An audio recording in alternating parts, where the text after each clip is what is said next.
Warhammer, le tombeau d'Anurel, par Robin Hughes et Gary Morley. Eldril s'emmitoufla dans son manteau et porta son regard à l'horizon, vers l'Orient. Alors que les étoiles disparaissaient dans le ciel azuré de l'aurore, il se demanda si sa destinée était de périr sur ces terres abandonnées et incultes. Derrière lui, une falaise abrupte s'élevait, sombre et rocailleuse, dominant son groupe de guerriers. À sa base, ensevelie sous le lierre comme une sous-antique tapisserie, se dressaient les piliers de granit du tombeau d'Anurel. Il avança la main pour caresser la pierre froide.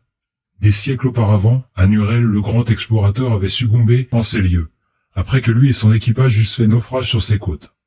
Aujourd'hui, Eldril était là en éclaireur, précédant l'armée du seigneur Dramaliel afin de récupérer sa dépouille et de trouver l'ancien et puissant joyau, connu sous le nom de pierre du navigateur. Il se remémora le dur périple accompli depuis la côte. Il avait marché sans relâche pendant 3 jours, remontant le cours de la sombre rivière qui serpentait parmi les pics montagneux. Pendant qu'il s'enfonçait dans les terres, Imralion, le champion attitré du seigneur Dramaliel, les avait survolés sur son aigle de guerre, effectuant une reconnaissance silencieuse des terres alentours afin de les prévenir du moindre danger. Lorsqu'ils atteignirent la vallée du tombeau d'Anurel, Imralion repartit guider le corps principal de l'armée et ce fut à ce moment-là que le désastre survint. Alors que le petit groupe d'elfes se rapprochait de la tombe, il fut attaqué par une bande de loups sauvages montés par des hobgoblins. Ils réussirent à repousser les créatures, mais un grand nombre de guerriers elfes tombèrent sous une pluie de flèches empennée de noir, ou furent fauchés par la soudaineté et la férocité de l'attaque.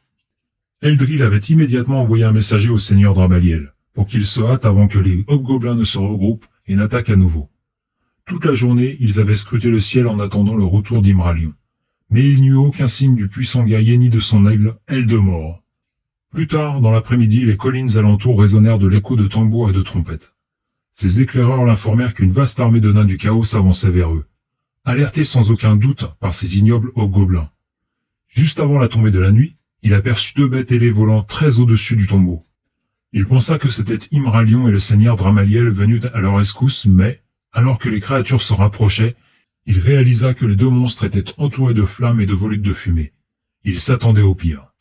Il savait que les nains des ténèbres ne connaissaient pas l'étendue de la force elfique et qu'ils ne croiraient pas les dires des hobgoblins. Il savait également que s'ils pouvaient tenir encore un peu, la force principale des hauts elfes menée par les Aumes d'Argent et les chevaliers errants arriverait bientôt pour les secourir. Inquiet, il posta des sentinelles et s'installa pour la nuit en attendant l'aurore. Monseigneur ? Eldril se retourna, sortant de ses pensées. Devant lui se tenait un jeune elfe. La finesse de ses atours indiquait son appartenance à la noblesse, mais sa voix trahissait un sentiment de peur. Eldril hocha la tête. Les sentinelles rapportent des mouvements vers le nord et l'ouest. Elles pensent que l'ennemi est proche et se prépare au combat. D'où il se tenait, Eldril ne pouvait distinguer que les silhouettes des sentinelles, montant la garde en bordure des arbres. Il se retourna vers son messager.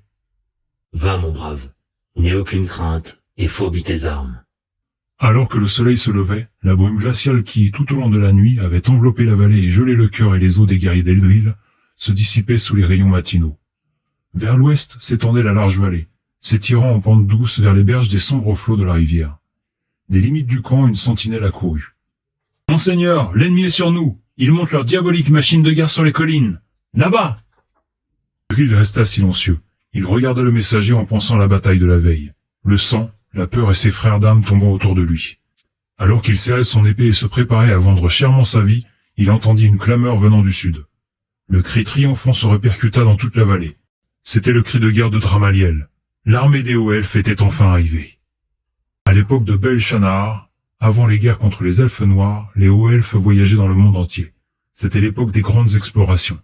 De puissants vaisseaux partaient d'Ultuan, portant à leur bord des navigateurs, des cartographes et des guerriers pour tracer les cartes des nouvelles terres et implanter de nouvelles colonies. Des contacts avec les nains furent établis et une grande époque de commerce et d'amitié débuta. À son époque, Anurel fut un grand navigateur qui traversa tous les océans du vieux monde à bord de son imposant vaisseau dragon. Il avait en sa possession un antique joyau magique connu sous le nom de Pierre du Navigateur, avec l'aide duquel il pouvait scruter les étoiles et sentir les marées et les changements des vents. S'appuyant sur son pouvoir, il pouvait fendre les flots des mers agitées, traverser les profonds océans et trouver des passages sûrs parmi les récifs acérés. En 1658, 2739 du calendrier impérial, Anurel quitta Ultuan pour trouver une route orientale vers Cathay. Un mois plus tard, il atteignit les côtes sud des terres australes, là où, 1000 ans plus tard, la forteresse de l'Aurore serait érigée. Le temps et les augures avaient été en sa faveur, mais alors qu'il naviguait vers le nord-est sur la mer de l'Effroi, le désastre se produisit. Sa flotte fut attaquée par de hideux monstres marins émergeant des profondeurs et engloutissant ses vaisseaux. De repoussants tentacules et des mâchoires hideuses broyaient les navires, les submergeant dans les eaux d'où l'on n'en revient pas.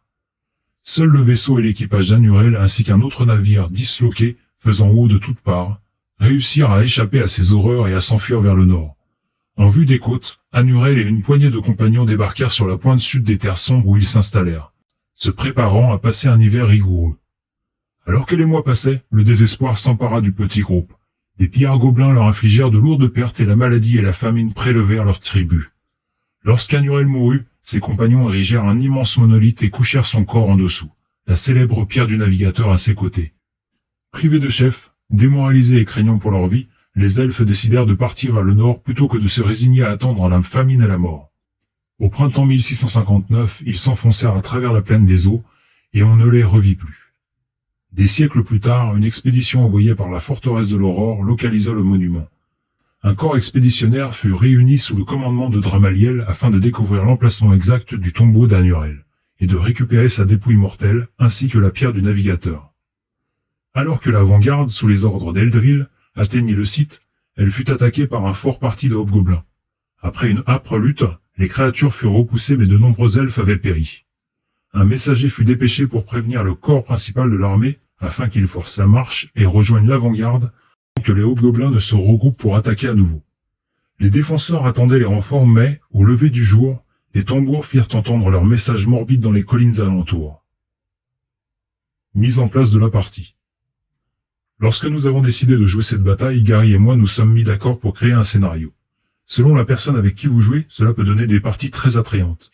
Il est parfois difficile de juger de la façon dont les détails et les conditions de victoire affecteront l'issue d'une partie, mais avec l'expérience, vous serez capable de livrer des batailles tout à fait au point.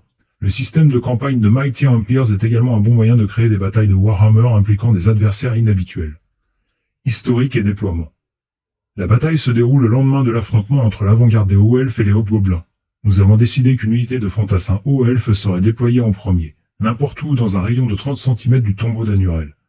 L'armée des nains du chaos pourrait alors se déployer à sa convenance dans une zone profonde de 45 cm, s'étendant des berges de la rivière jusqu'à la colline au nord-ouest de la table. Le reste de l'armée elfique entrerait au premier tour sur le champ de bataille, n'importe où entre la rivière et la colline au milieu de son côté de la table. Ce déploiement donne aux elfes l'avantage de voir la disposition des forces des nains du chaos avant de mener leurs troupes sur le champ de bataille. Toutefois, en permettant à l'armée des nains du chaos d'un déploiement sur une profondeur de 45 cm, nous avons compensé l'avantage de la rapidité des elfes face aux nains. Conditions de victoire. Les conditions de victoire pour cette partie sont assez simples. Toutes les règles de Warhammer sur les conditions de victoire s'appliquent, mais en plus, les elfes gagneront 5 points de victoire s'ils réussissent à maintenir jusqu'à la fin de la partie une unité non démoralisée à 15 cm de la tombe d'Anurel. Si l'armée des nains arrive à empêcher cela ou si elle parvient à maintenir l'une de ses propres unités non démoralisées à 15 cm de la tombe, alors les 5 points de victoire lui seront attribués. Une fois le terrain installé et les dernières conditions énoncées, nous avons tous deux sélectionné notre armée.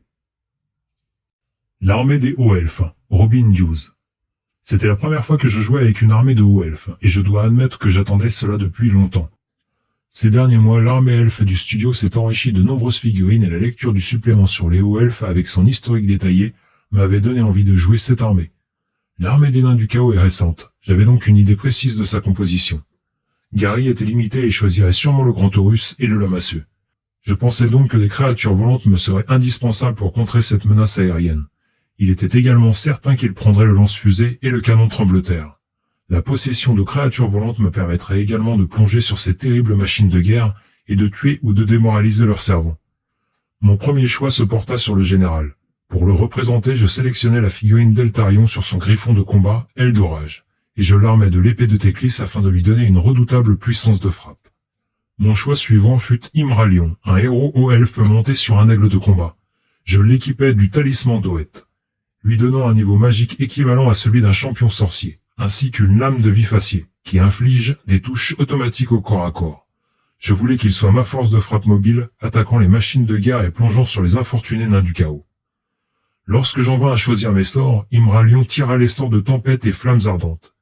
ce qui mettait entre ses mains une puissance destructrice tout à fait appropriée. Mes deux derniers personnages étaient un haut mage elfe, en fait une magicienne, et le porteur de la grande bannière. Je plaçais le seigneur mage sur une licorne, parce que j'aime la figurine, et lui donnais le bâton crâne de calotte et le cœur de tristesse. Le bâton crâne est une arme de corps à corps redoutable qui a le pouvoir de drainer l'âme de l'adversaire si vous réussissez à le frapper et s'il rate son test de commandement. Cela peut être très intéressant contre un personnage de haut niveau qui possède de nombreux points de vie, puisque une seule touche peut le détruire sans lui permettre la moindre sauvegarde. Lorsque j'effectuais mes tirages pour les sorts, j'utilisais uniquement le paquet de haute magie. J'eus la chance d'obtenir l'assaut de pierre, le labyrinthe de Teclis, le pilier de Finraer et le drain magique. J'avais donc une sélection équilibrée de sorts d'attaque, de mouvement et de défense, plus une parade absolue contre les attaques magiques puissantes. Pour la grande bannière, j'utilisais la figurine d'un Aurige de Tyrannoc. Je voulais qu'il soit capable de suivre les chevaliers errants et les hommes d'argent et qu'il forme à lui seul une puissante unité de combat. Utilisé correctement, un char peut être une arme dévastatrice, et je dépensais 100 points pour transformer sa bannière en bannière de bataille, lui ajoutant un des 6 pour la résolution des combats, ce qui est plus que suffisant pour dérouter même l'unité naine de la plus nombreuse. Reportant mon attention sur les unités, mon premier choix se porta sur 2 régiments d'archers. Selon les règles de déploiement, j'avais le droit de placer l'une de mes unités dans un rayon de 15 cm de la tombe, avant que toute autre figurine ne soit placée sur la table. Je décidai d'utiliser l'un de mes régiments d'archers, les flèches d'Eldril, pour cette tâche. Leur rôle était de tenir les nains du chaos à distance respectable du tombeau jusqu'à la fin de la partie. Décision délicate. Étant donné leur position sur la table de jeu, leur angle de tir serait restreint par les bois, mais les archers elfes sont des guerriers endurcis. Si une unité de nains du chaos se rapprochait suffisamment pour les charger, je savais qu'ils seraient alors tout à fait capables de se débrouiller seuls. Je plaçais ma seconde unité d'archers avec le corps principal de mon armée. Bien que n'ayant jamais fait face à l'un d'eux, je savais que le canon trembloterre était une menace redoutable.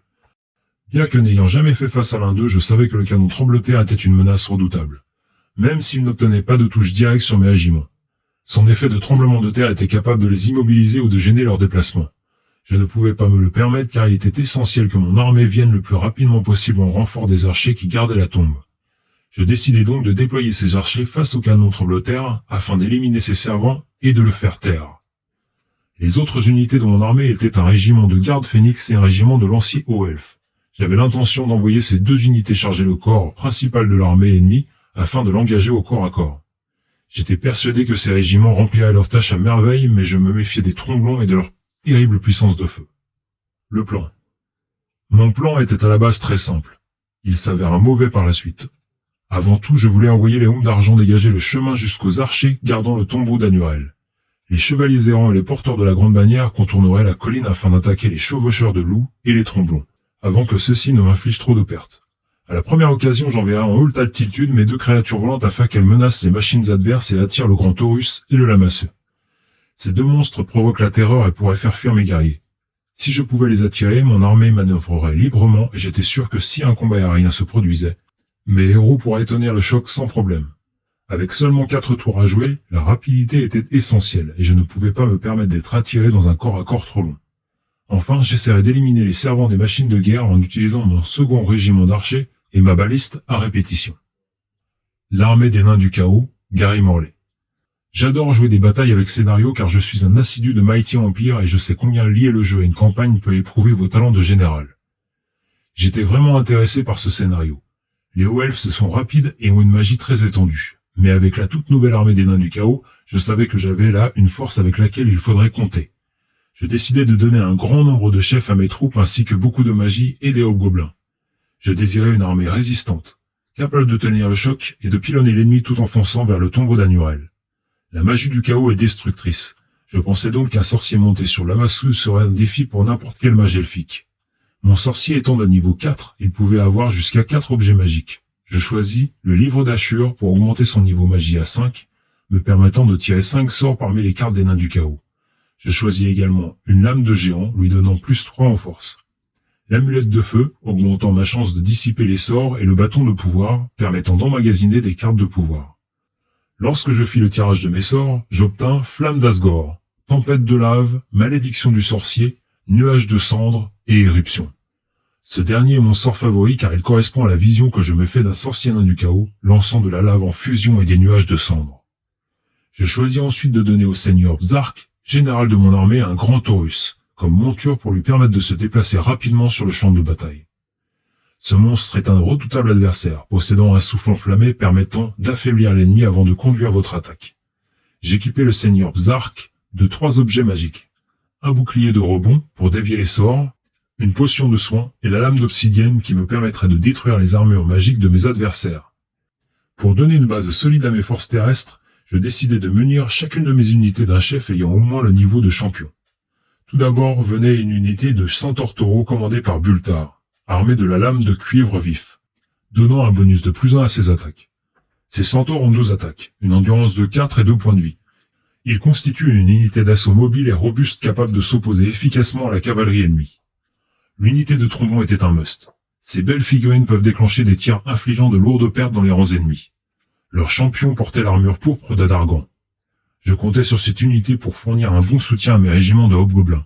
Le premier était une unité de chevaucheurs de loups commandée par Glashruk, un héros équipé de l'épée cherche-cœur et du bouclier enchanté, lui permettant de relancer ses attaques et conférant un bonus de +1 à ses jets de sauvegarde. La deuxième unité de hobgoblins était formée de guerriers commandés par un champion armé de la lame bouclier, lui permettant d'annuler une attaque ennemie. J'ajoutais une unité de guerriers nains du chaos portant des armures lourdes et armés d'immenses haches à 2 mains. Ils représentaient plus qu'un défi pour les lanciers hauts elfes et étaient commandés par un champion armé d'une lame taille fer, donnant un malus de -2 au jet de sauvegarde ennemi. Le plus gros avantage qu'ont les nains du chaos face aux hauts elfes réside probablement dans leur machine de guerre. Placées sur le champ de bataille de manière adéquate, elles peuvent changer le cours d'une bataille de façon spectaculaire. J'équipais mon armée d'un canon trembloteur et d'un lance-fusée car ces figurines valent bien leur coup en points. Un plan futé. Une fois mon armée réunie et les conditions de déploiement étudiées, je décidai de placer l'unité de guerriers hobgoblins sur mon flanc droit, soutenue par les tromblons nains du chaos et le lance-fusée. C'est là que j'avais l'intention d'attirer les attaques de Robin afin de prendre au piège certaines de ses troupes et de les écraser sous une pluie de projectiles avant de lancer une attaque de flanc avec mes chevaucheurs de loups. Au centre, je plaçais le trembloteur dans l'espoir d'infliger de lourdes pertes aux elfes ou en tout cas de les ralentir. Les centaures taureaux étaient là pour fournir un appui au trembloteur ou pour contrer une éventuelle attaque de cavalerie. Menés par le seigneur Bzark, ils seraient prêts à l'action avant que les troupes de Robin ne puissent intervenir. La tâche de mon seigneur sorcier était avant tout de traquer et de détruire le mage ennemi. Je savais que Robin prendrait au moins un mage et j'étais persuadé que mon sorcier n'en ferait qu'une bouchée. C'était un personnage de niveau 5, monté et possédant un grand potentiel magique. La seule chose qui pouvait lui nuire était le manque de chance au dé. Haut elfe, tour 1. Dans une clameur, l'armée elfique s'élança sur le champ de bataille. Sur le flanc gauche, Gladaril, le porteur de la grande bannière, lança son char droit devant, accompagné par les chevaliers errants. Leur tâche était de fermer la trouée entre la colline et la rivière et d'empêcher les chevaucheurs de loups hobgoblins de prendre l'armée elfe à revers. À leur droite, la grande magicienne Anaril talonna sa licorne. Plus loin, les gardes phénix, silencieux, agrippèrent le manche de leur hallebarde, une sévère détermination se lisant sur leur visage alors qu'ils avançaient vers la colline boisée. Les seuls bruits qu'émettaient leur marche étaient le cliquetis de leurs armures et le claquement du cuir sur le métal. Derrière eux, la compagnie émeraude d'ivresse forçait le pas. À droite, la patrouille d'Itrim s'arrêta. Ces guerriers préparant leurs arcs pour viser l'immense canon dont la silhouette se découpait sur la lointaine colline.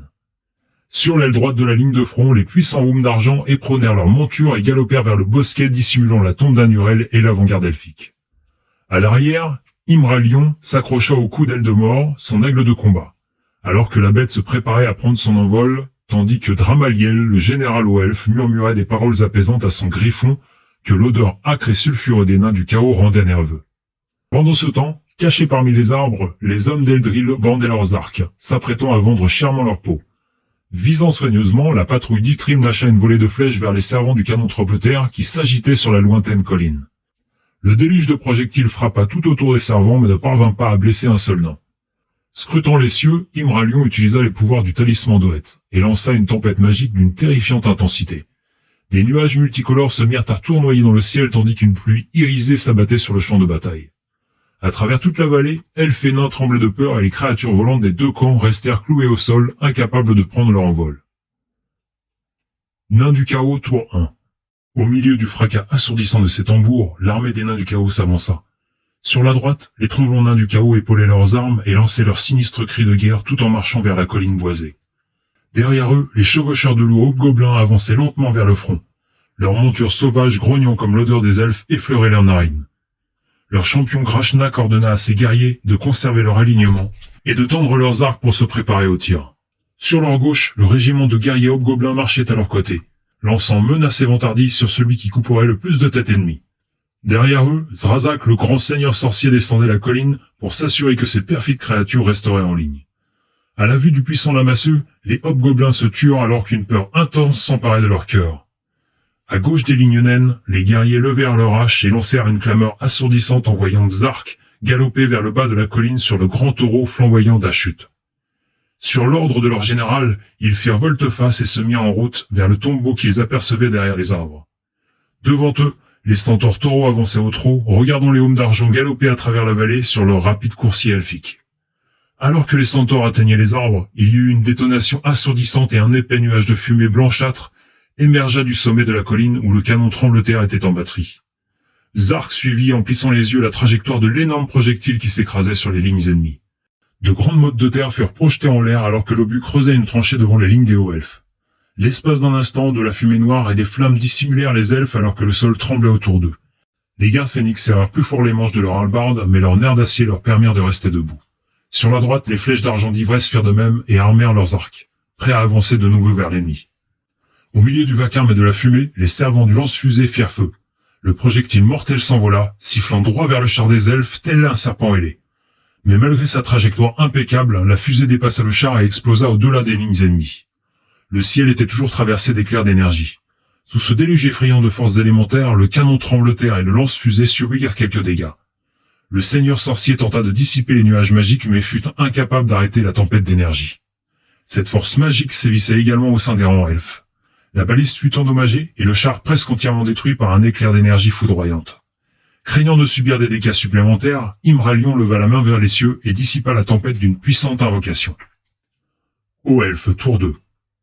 Tout au long de la ligne de front, l'armée elfique progressait. Sur la gauche, les chevaliers errants et le char de Tyrannox se ruaient pour bloquer le passage entre la colline et la rivière. C'est alors qu'ils virent face à eux les chevaucheurs de loups et les tromblons en formation serrée, prêts à les recevoir. Maintenant que la tempête magique était dissipée, les flèches d'argent bandèrent une fois de plus leurs arcs et lancèrent une volée de flèches sur les lointains servants du trembleterre. Alors que les nains cherchaient un abri, une flèche se ficha dans le dos de l'un d'eux. Enjambant le corps de leurs camarades, les survivants déterminés se remirent à charger leurs armes.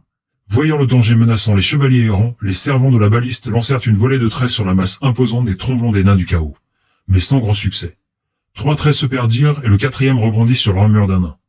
Anaril scruta la plaine et se concentra sur les formes mutantes des centaures taureaux s'avançant à la limite des arbres. N'invoquant qu'une partie de ses pouvoirs, elle traça de ses mains des motifs complexes dans le vide. Immédiatement, une brume étrange enveloppa les centaures taureaux, tournoyant autour d'eux et les immobilisant sous son étreinte. À peine avait-elle lancé son sort qu'Anaril ressentit l'énergie appelée par le sorcier ennemi. Se penchant sur sa monture, elle se concentra et le renvoya dans sa dimension d'origine. Exténuée par l'effort, elle fut incapable de repousser une nouvelle attaque magique. Dans un rugissement, les chevaliers errants furent enveloppés d'un nuage de cendres ardentes. Toussant et suffocants, les cavaliers elfes luttaient pour maîtriser leur monture dont les naseaux étaient assaillis par l'insoutenable puanteur du nuage maléfique, tandis que les cendres les aveuglaient et emplissaient leur gorge. Nains du chaos, tour 2. Une cacophonie de trompettes et de tambours, l'armée des nains du chaos marchait vers l'ennemi. Sur la gauche, les guerriers, leurs haches sur l'épaule, avançaient en colonne vers la trouée entre les arbres. Sur la droite, les chevaucheurs de loups, les tromblons et les guerriers hobgoblins regroupés se préparaient à recevoir la charge des chevaliers errants et du char de Tyrannoc. Perdus dans le labyrinthe de Teclis, les centaures taureaux furent incapables de se déplacer et restèrent sur place.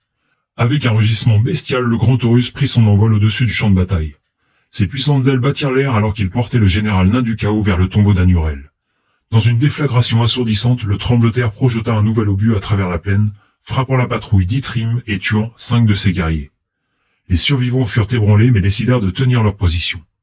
Après l'explosion de l'obus, le sol commença à trembler sous les pieds des elfes. Bien que déséquilibrés, les gardes Phénix, la compagnie Émeraude, la patrouille d'Ithrim et le seigneur mage réussirent à tenir debout. Secoués mais résolus, les elfes enjambèrent leurs morts et reformèrent les rangs. Sur la droite, les servants du lance-fusée amorcèrent leurs armes et la braquèrent vers les chevaliers errants alignés au pied de la colline. Dans un sifflement maléfique, la fusée vola vers la cavalerie elfe, d'énormes mottes de terre et des flammes jaillirent parmi eux, tuant un guerrier. Alors qu'ils resserraient leurs rangs, les chevaliers furent pris sous une grêle de flèches tirées par les chevaucheurs de loups, hobgoblins leur faisant face. 4 flèches trouvèrent leur cible, mais toutes sauf une rebondirent sur leurs armures légères. Bien qu'ébranlés par cet assaut, les chevaliers errants se reprirent, encouragés par la vue de la grande bannière qui flottait au vent sur le char de Tyrannoque. Grand Taurus se posa, de grands jets de flammes surgirent de ses naseaux, enveloppant les archéelfes. 2 archéelfes succombèrent, complètement calcinés, mais leurs camarades gardèrent tout de même leur position sous l'œil autoritaire d'Eldril. Alors que les capricieux vents magiques traversaient à nouveau le champ de bataille, Anaril essaya de dissiper le sinistre nuage de cendres qui enveloppait le régiment des chevaliers errants. Malgré tous ses efforts, elle fut incapable de contrer la magie impie du sorcier nain du chaos.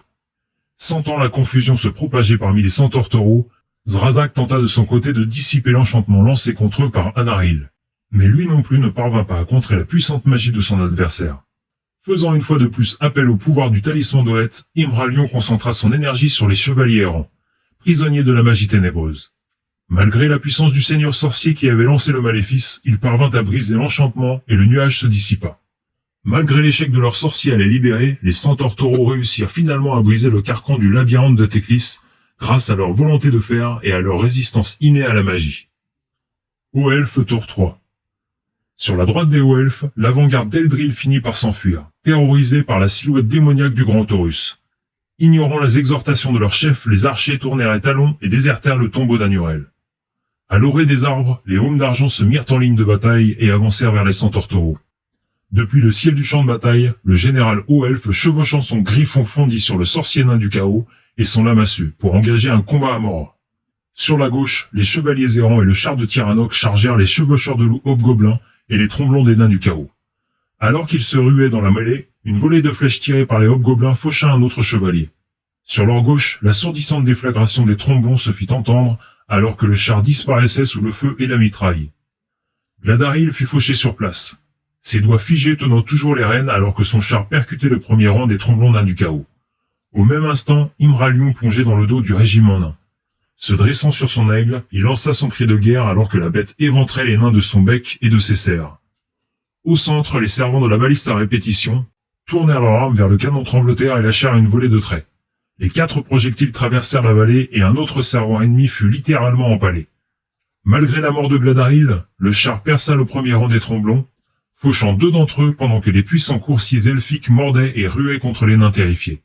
Derrière eux, Imralion coupa en 2 un autre nain de sa lame de vif argent alors qu'Eldemort éventrait un rang de plus.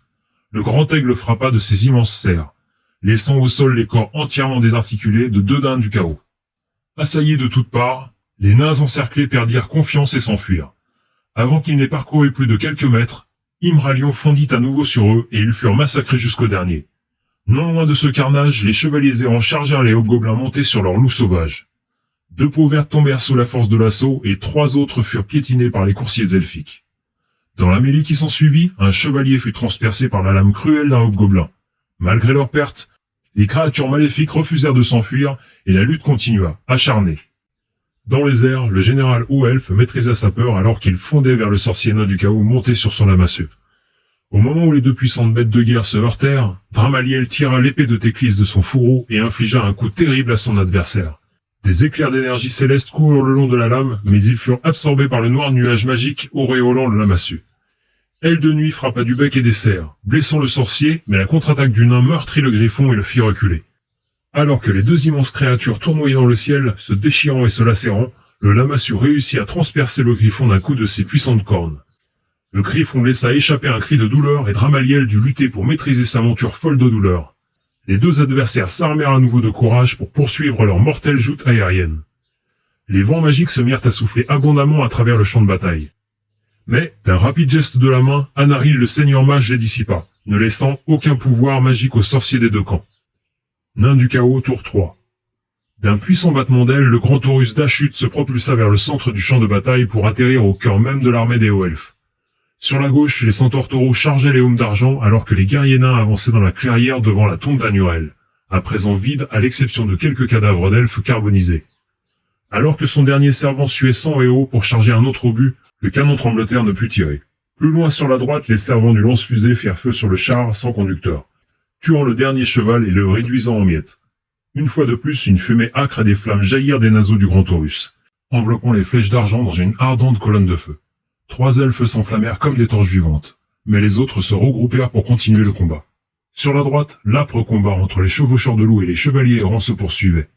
L'un des chevaliers atteignit le champion hobgoblin, mais sa lame fut déviée par l'armure de ce dernier. En réponse, celui-ci frappa de sa lame cherche-cœur, tranchant dans la chair et les os pour faucher les deux derniers chevaliers. Le champion triomphant sauta de sa monture pour récupérer l'étendard des elfes. Avec un hurlement dément, il éleva la bannière sanguinolente au-dessus de sa tête pendant que son loup dévorait le cadavre d'un elfe. Alors que sur terre la bataille faisait rage, haut dans le ciel, le griffon et le lamassu se déchirèrent en un combat mortel. D'un rapide et puissant revers, Dramaliel plongea sa lame dans le cœur du sorcier des ténèbres. L'enchantement émanant du lamassu ne put sauver le seigneur sorcier qui fut désarçonné et s'écrasa sur le sol dans un cri désespéré, après une chute vertigineuse. Enragé par la mort de son maître, le lamassu rugit furieusement. Il se rua sur le griffon, labourant son ventre de ses imposantes cornes, déchirant de larges lambeaux de chair. Le griffon rua et frappa à son tour. Les deux monstres restèrent bloqués dans leur combat à mort. Brandissant sa lame de cuivre vif, le champion des centaures taureaux se rua sur les hommes d'argent, ses guerriers à ses côtés. Criant au-dessus du vacarme de la bataille, le prince Aénarion, le célèbre héros et elfe capitaine des hommes d'argent, répondit au défi lancé par le champion nain du chaos. Lançant leurs cris sauvages, les deux guerriers croisèrent le fer dans un impitoyable duel. Autour d'eux, le combat n'était plus qu'une mêlée sanglante. Deux chevaliers tombèrent sous les coups. Les centaures subirent quelques blessures en retour, mais ils ignorèrent la douleur et restèrent dans la mêlée. Bien que sévèrement meurtris, les hommes d'argent tinrent leur position. Criant vengeance pour ses camarades tombés au champ d'honneur, le porte-étendard homme d'argent libéra enfin l'énergie de sa bannière magique. Plusieurs éclairs incandescents frappèrent les centaures taureaux, mais un seul d'entre eux s'effondra au milieu de l'odeur âcre de la chair calcinée et de l'ozone. Anaril reportait maintenant son attention sur la vision de cauchemar que représentait le grand Taurus d'Ashut, qui menaçait de terroriser le centre de l'armée elfe. Traçant des motifs délicats dans les airs, elle tenta de prendre la bête dans le labyrinthe de Teclis. Avant que le nuage ne se matérialise autour du monstre, le général nain leva son bouclier de rebond et l'énergie magique fut déviée, piégeant de nouveau les centaures taureaux dans le labyrinthe magique. Au elfe tour 4. Sur le flanc droit de l'armée, l'avant-garde commandée par Eldril maîtrisa sa terreur et se reforma, prête à reprendre le combat. Au centre, les derniers guerriers de la patrouille d'Itrim et les survivants des hommes d'argent réussirent à garder leur sang-froid face à la vision d'horreur que représentait le grand Taurus d'Ashut. Au sommet de la colline, les servants de la balise tournèrent leur arme vers le flanc exposé des chevaucheurs de loups, essayant de les décimer d'une volée de leurs traits. Les traits frappèrent leur cible de plein fouet, tuant le premier cavalier et blessant Grasnak, le champion hobgoblin, qui ne fut sauvé d'une mort certaine que par la résistance de son armure. La patrouille d'Itrim tenta à nouveau d'empêcher le trembloteur de faire feu, mais l'unique servant resta dissimulé derrière l'imposant canon et ne fut pas touché. Son griffon grièvement blessé, Dramaliel luttait pour nettoyer le ciel de l'horrible lamassu. Faisant appel à l'antique magie emmagasinée dans l'épée de Teclis, il lacéra le terrible monstre de sa lame crépitante d'éclairs magiques. Trop affaibli pour soutenir la fureur de l'assaut, le lamassu lança un ultime beuglement et tomba, rejoignant son maître dans la mort. Dans le combat opposant les hommes d'argent aux centaures taureaux, la puissance des créatures commençait à déborder les chevaliers elfes. Leur héros, le prince Aénarion, fut fauché par le champion centaure et un habile coup de hache coupa en deux un autre chevalier. La volonté des hommes d'argent s'effondra et ils se retournèrent pour s'enfuir. Incapables de poursuivre leur ennemi, les centaures taureaux restèrent une fois de plus piégés par l'énergie magique du labyrinthe de Teclis. Alors que le soleil déclinait dans un ciel rouge sang, Anaril, la grande magicienne elfe, eut une vision de sa destinée. Et prenant sa monture, elle chargea le grand Taurus, faisant tournoyer le bâton-crâne de Calotte au-dessus de sa tête. Arrivé au contact de la bête, Anaril asséna une pluie de coups sur le général des nains du chaos. Alors que le dernier coup tombait, une lueur morbide apparut dans les orbites du crâne et une voix ténébreuse murmura « Tu es à moi !» Dans un hurlement d'angoisse, l'âme maléfique de Bzark fut dévorée par le bâton-crâne et son corps sans vie s'effondra comme une feuille morte desséchée. Rugissant de colère et de douleur, le grand Taurus se rua contre la sorcière, déchirant furieusement son corps et écrasant sa tête comme un fruit mûr. Alors qu'elle agonisait, le cœur de tristesse explosa en 1000 morceaux acérés, lacérant le grand Taurus et la licorne pour ne laisser que des cadavres déchirés sur le sol ensanglanté. Oublieux du carnage, Imralion fit plonger son aigle sur le lance-fusée placé au sommet de la colline. D'un seul coup de serre, l'un des servants fut déchiqueté alors que son compagnon tournait les talons et fuyait sans demander son reste. Pivotant sur sa monture, Imralion libéra le pouvoir du talisman d'Oët et lança un sort de flammes ardentes sur les chevaucheurs de loups. Mais, encore encouragés par leur victoire, les hobgoblins résistèrent à l'attaque et se préparèrent à charger. Nains du chaos, tour 4. Alors que le soleil disparaissait derrière l'horizon, les nains du chaos se préparèrent à la confrontation finale. Au centre, les derniers hobgoblins faisaient face à la garde Phénix, alors que sur la droite, les guerriers nains du chaos occupaient la clairière sous l'ombre du monolithe du tombeau naturel.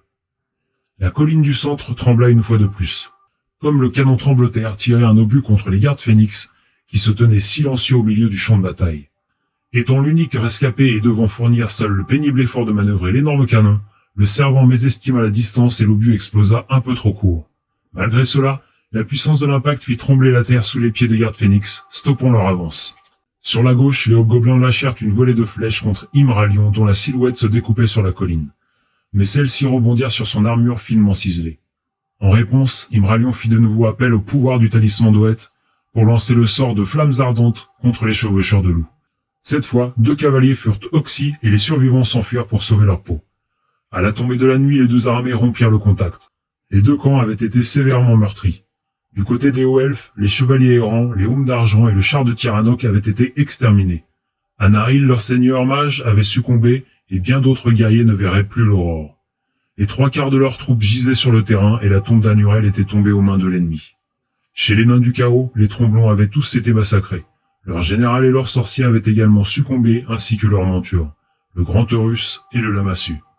Les chevaucheurs de loups s'étaient enfuis et la plupart des servants d'artillerie avaient fui ou étaient morts. Toutefois, la tombe d'Anurel était entre leurs mains et la victoire leur appartenait, si coûteuse fut-elle. Conclusion des hauts elfes. Ah, j'étais si près du but, si près. Un autre tour m'aurait suffi pour disperser ces infâmes créatures. La garde phénix aurait pu aisément vaincre le régiment hobgoblin, et avec le soutien de mes 2 régiments d'archers, mon général sur Griffon et mon héros sur Aigle auraient décimé les centaures taureaux. En ce qui concerne mes erreurs, je pense que j'ai fait une trop grande fixation sur les tromblons nains du chaos dans mon déploiement, et que cela a affecté l'issue de la bataille. Le scénario obligeait Guy à se déployer en premier et je pouvais déplacer mes forces lors de la première phase de mouvement. Lorsque vous jouez des parties avec scénario, il est essentiel de garder à l'esprit ce que vous avez à faire. Nous avions déterminé que quoi qu'il arrive, une unité non démoralisée se trouvant dans un rayon de 15 cm de la tombe d'Anurel à la fin de la bataille rapporterait 5 points de victoire. Ce qui en clair signifiait que la tombe avait la valeur de 5 unités ennemies détruites ou déroutées. Même si j'avais pu détruire la chevaucheur de loup et les tromblons, cela aurait amené mes 2 unités les plus rapides du mauvais côté de la table. Ce que j'aurais dû faire était de déployer la garde phénix sur l'extrême gauche de mon front pour éviter que les chevaucheurs hobgoblins ne contournent mon flanc. Cette puissante unité elfe aurait représenté plus qu'un défi pour les hobgoblins et Gary n'aurait pas pu combattre sur un front aussi étroit avec ses chevaucheurs de loup hobgoblins et ses tromblons nains du chaos. Ce déploiement aurait permis à mes chevaliers errants et à mon char de Tiranoc de se ruer vers la trouée centrale et d'affronter les guerriers nains du chaos. Ah, si l'on pouvait voir l'avenir. Lors de la phase magique du 2e tour, je fus confronté à un cruel dilemme. Mon général était engagé en combat avec le sorcier ennemi qui pouvait utiliser ses sorts pour l'attaquer. Au même moment, je devais lancer le labyrinthe de Teclis sur le grand Taurus pour l'empêcher d'attaquer les Haumes d'argent ou de charger les archers d'Eldril. Lorsque je lançais les 2d6 pour les vents magiques, j'obtins un double 6. Avec une telle puissance, je savais que ce serait une phase décisive qui me coûterait probablement mon général. Je décidai donc de jouer ma carte de drain de magie, sauvant ainsi mon général mais laissant mes autres unités livrées à leur sort. Le canon tremblotaire fut probablement l'arme qui permit la victoire de Gary. Même s'il ne tua pas un très grand nombre de troupes, ses effets paralysèrent entièrement mon centre en forçant les flèches d'argent, la garde phénix, la compagnie Hébron d'ivresse et mon sorcier à se déplacer de la moitié de leur mouvement pendant presque toute la partie. Ainsi cette arme a-t-elle réussi à contrer le principal avantage que j'avais face aux nains, la rapidité.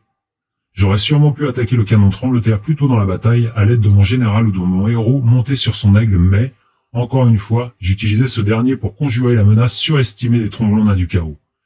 Mon général combattant, quant à lui, le sorcier monté sur son lamassu. Ces combats me prirent trop de temps et il était trop tard pour changer le cours du jeu, la partie était perdue. Conclusion des nains du chaos. Ouf, de justesse, j'ai tout juste réussi. Je pense que j'aurais pu tenir un autre tour, mais avec la mort de mes 2 personnages principaux, la déroute des chevaucheurs de loup, la mort des servants du lance-fusée et un seul servant pour manœuvrer le tremblotaire, ce n'était qu'une question de temps. Toutefois, mes guerriers ont réussi à prendre le tombeau d'Anurel. Dans l'ensemble, mes tactiques ont collé à mon plan initial. Le tremblotaire aurait pu infliger de plus lourdes pertes, mais il a tout de même ralenti les mouvements de l'ennemi. Mon flanc droit a tenu le choc, et mes chevaucheurs de loup et mes tromblons se sont bien acquittés de leurs tâches. En fait, je dois avouer que je n'aurais jamais cru que les chevaucheurs de loup résisteraient à la charge des Haumes d'argent. Je suis heureux d'avoir payé les points supplémentaires pour leurs arcs courts, et bien évidemment pour le champion qui permit de raffermir leur rang. S'ils n'avaient pas fui lors du dernier tour, je crois que Glashruck aurait reçu une médaille. Si les tromblons n'avaient pas été attaqués dans le dos par le héros elfe sur son aigle, j'aurais peut-être pu utiliser les chevaucheurs de loup pour une attaque de flanc, dès le tour suivant. Cependant, le massacre des Tromblons a probablement permis au canon Trembleterre de ne pas subir le même sort. Mon unité de Centaure Taureau fut par 2 fois entravée par le sort labyrinthe de Teclis. Elle a néanmoins réussi à se débarrasser des Aumes d'Argent et le fait d'avoir armé son champion d'une lame de cuivre vif, lui donnant 4 attaques, y a sûrement beaucoup contribué. Je pense que ma plus grande erreur fut la mauvaise utilisation de mon sorcier. Je pensais réellement qu'il serait quasiment invincible. Si j'avais engagé le mage de Robin au lieu de son général, les choses auraient pu tourner autrement. Lorsque Robin utilisa sa carte Drain de magie durant le 2e tour, il annula les vents magiques alors que mon sorcier était prêt à libérer une avalanche de sorts mortels sur son général. En plus des 3 cartes de pouvoir emmagasinées dans son bâton de pouvoir. Ce fut tout de même un combat serré que j'aurais pu remporter. Il ne restait qu'un point de vie au griffon au moment où mon Lamacieux succomba. Mon général a fait un bon boulot, et il est évident que le Grand Taurus a effectué un travail admirable. Lors du combat contre le mage, il a survécu aux attaques du bâton crâne de Calotte, perdant seulement lors de la dernière attaque. C'est dommage car j'aurais pu le faire charger sur le flanc de la garde Phénix. L'un dans l'autre, ce fut une bataille serrée, intéressante et qui aurait très bien pu tourner en faveur de Robin. La leçon à en tirer est qu'il faut toujours établir un plan et s'y tenir.